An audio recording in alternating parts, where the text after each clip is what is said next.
अगला जो criminal justice model है वो इक्वल जस्टिस पर्सपेक्टिव है। इसके अंदर people should receive equal treatment for equal crime, कि जिस इंडिविजुअल ने जिस तरह का क्राइम किया है उसी तरह की उसको सज़ा दी जाए। बाज़-औक़ात क्राइम की सेंसिटिविटी लेस है लेकिन सज़ा बड़ी दी जाती है, तो नतीजे के तौर पे वो ऑफेंडर सोसाइटी से रिवेंज लेने की कोशिश करता है कि या वो सिस्टम से, इंस्टीट्यूशन से रिवेंज लेने की कोशिश करता है। According to Larry J. Siegel, the decision making in the justice system must be standardized and structured by rules and regulations. अब बाज़-औक़ात इंडिविजुअल जो हैं वो जस्टिस सिस्टम के अंदर किसी एक को किसी एक तरीके से ट्रीट किया जा रहा है, किसी दूसरे को दूसरे तरीके से ट्रीट किया जाए। ख़ास तौर पे VIP कल्चर्स, अगर कोई अपर क्लास एलिट क्लास का कोई इंडिविजुअल है तो उसके लिए पेनल्टीज़ और इवन लीगल प्रोसिक्यूशन और पुलिसिंग का सिस्टम जो है वो डिफरेंट हो जाता है। अगर कोई लोअर क्लास से होगा या कोई डिफरेंट मिनॉरिटी से होगा या सेंसिटिव ग्रुप से होगा या ऐसे ग्रुप से होगा जो ज़्यादा स्ट्रॉन्ग नहीं है, जैसे वीमेन, चिल्ड्रन, और उनकी लेस से है, तो इस सिस्टम के अंदर ये आर्गू किया जाता है कि हर एक को इक्वल ट्रीट किया जाए, हर एक के लिए इक्वल जस्टिस सिस्टम है। ये ना हो कि अमीर को तो कहें कि हमने इन्वेस्टिगेशन करनी है और आप उसके घर चले जाएं और वहाँ जाके उससे पूछें कि जी आपने ये क्राइम किया है या नहीं किया। लेकिन अगर कोई गरीब होगा तो आप उसे गिरबान से पकड़ें, गाड़ी के अंदर फेंकें, ले जाएं, लॉकअप्स में डालें, टार्चर करें और फिर उससे मनवाएं कि जनाब आपने ये काम किया है। ये इक्वल ट्रीटमेंट नहीं है। और इसके अंदर ये लैरी जे सीगल कहता है कि individual discretional powers must be reduce and control, यानी वो जो प्रोसिक्यूशन के अंदर लोग इन्वॉल्व हैं उनके पास सर्टेन डिस्क्रिएशन होती हैं कि किस इंडिविजुअल को कैसे डील करना है, किसको आप बगैर वारंट गिरफ्तार कर सकते हैं, किसको आप वारंट के लिए परमिशन लेना है।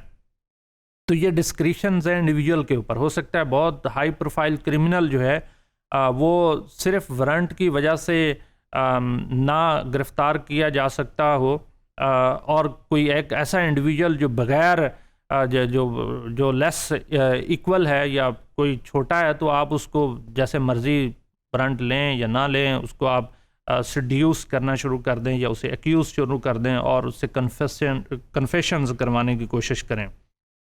ये लैरी जे सीगल कहता है कि इनकॉन्सिस्टेंट ट्रीटमेंट जो है, जो आप ऑफेंडर्स की एक को बहुत ज़्यादा इम्पोर्टेंट, ऑफेंडर्स को इम्पोर्टेंस देते हैं, दूसरे को कम देते हैं, एक के लिए स्ट्रिक्ट प्रोसीजर्स फॉलो किए जा रहे हैं, दूसरे के लिए लेस स्ट्रिक्ट, तो ये इनकॉन्सिस्टेंट ट्रीटमेंट है, produces disrespect for the system. Larry J Siegel कहता है ये सिस्टम के लिए नेगेटिव कॉन्सिक्वेंसेस ले जाता है, उसकी क्रेडिबिलिटी नहीं एस्टेब्लिश करता। ना सिर्फ ड्यू प्रोसेस ऑफ लॉ के अंदर यानी क्रिमिनल जस्टिस सिस्टम के अंदर, बल्कि जो आप उसको ट्रीटमेंट दिए जा रहे हैं या रिहेबिलिटेट करने की कोशिश करेंगे तो वो भी डिसरिस्पेक्टफुल होगी। अक्सर लोग ख़ास तौर पे थर्ड वर्ल्ड में कहते हैं कि अमीर के लिए तो ये लाज हैं और गरीब के लिए ये लाज हैं। मिसाल के तौर पे अक्सर थर्ड वर्ल्ड कंट्रीज़ में अगर कोई गरीब होगा तो उसे लॉकअप्स में डाला जाएगा, इवन पैरोल एंड प्रोबेशन के पीरियड में भी, और अगर कोई अमीर होगा तो उसके घर के अंदर नज़रबंद करके उसको छोड़ दिया जाता है कि जनाब आप अपने घर के अंदर रहें, हमने आपकी बाहर की फ्रीडम जो है वो लिमिटेड कर दी है। उसको इवन फैसिलिटीज़ भी दी जाती हैं, ख़ास तौर पे जो A क्लास B क्लास की कैटेगरीज जो है वो बहुत सारी सोसाइटीज़ के अंदर डिज़ाइन की गई हैं। तो ये इक्वल जस्टिस सिस्टम को रिफ्लेक्ट नहीं करता, ये इक्वलिटी नहीं है। और ये सिस्टम भी वो अपनी इन इक्वलिटी की वजह से इट सेल्फ प्रमोट करता है या प्रोवोक करता है ऑफेंडर्स को कि वो क्राइम की तरफ जाएं, रादर देन कि उनको रिस्ट्रिक्ट करे। ये प्रोवोकेशन की तरफ जाता है कि एक इंडिविजुअल बेशक पढ़ा लिखा भी हो और सारा कुछ हो, लेकिन उसको एक कैटेगरी ना दी जाए, लेकिन एक अनपढ़ जाहिल पॉलिटिशियन को पकड़ के उसको एक कैटेगरी दी जाए, तो ये इनइक्वालिटी है। तो inequality produces more crime as compared to equal treatment. तो आपने क्रिमिनल्स अगर किसी को डिक्लेयर किया तो कॉन्स्टिट्यूशनली लीगली फिर उसे क्रिमिनल लें और हर एक को इक्वली ट्रीट करें। तो ये डिस्क्रिपेंसीज ज़्यादा एग्जिस्ट करती हैं with in the equal process of law. अगर हम थोड़ी सी पाकिस्तान की इसके रेफरेंस से बात करें, तो since we inherited the legal system from the British rulers, और उस वक्त में जो ब्रिटिश ऑफिसर्स या जो उनके मैनेजर्स जो अपर लेवल के, वो अगर क्राइम करते थे, एक्सेसिव अथॉरिटी का यूज़ करते थे, तो अगर उनको पिनलाइज किया जाता था तो उनके लिए कैटेगरीज बना दी जाती थी, ए कैटेगरी, बी कैटेगरी। बहुत इंपॉर्टेंट है तो उसके लिए उसको हाई हर तरह की फैसिलिटीज़ दें और उससे हाई क्वालिटी ऑफ लाइफ दें, even with in the locks. अगर कोई गरीब हैं तो सड़ते रहें, जलते रहें, जेलों में पड़े रहें। Unfortunately after the independence we still continued that system.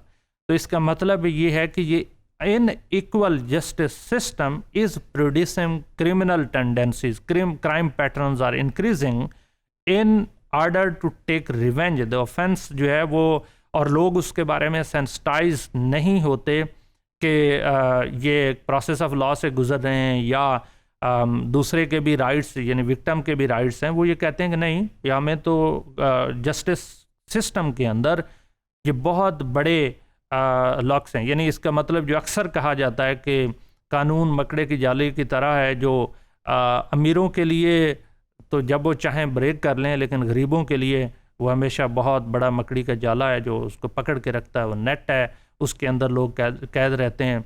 और अमीर करेगा तो वो बहुत बड़ा वकील या पैसे पे करके तो कॉम्पिटेंट लॉयर्स ले सकता है और जस्टिस को के प्रोसेस को स्पीड अप कर सकता है। लेकिन गरीब को ये भी नहीं पता होता कि जस्टिस को स्पीड अप भी किया जा सकता है या प्रोसेस ऑफ लॉ को स्पीड अप भी किया जा सकता है।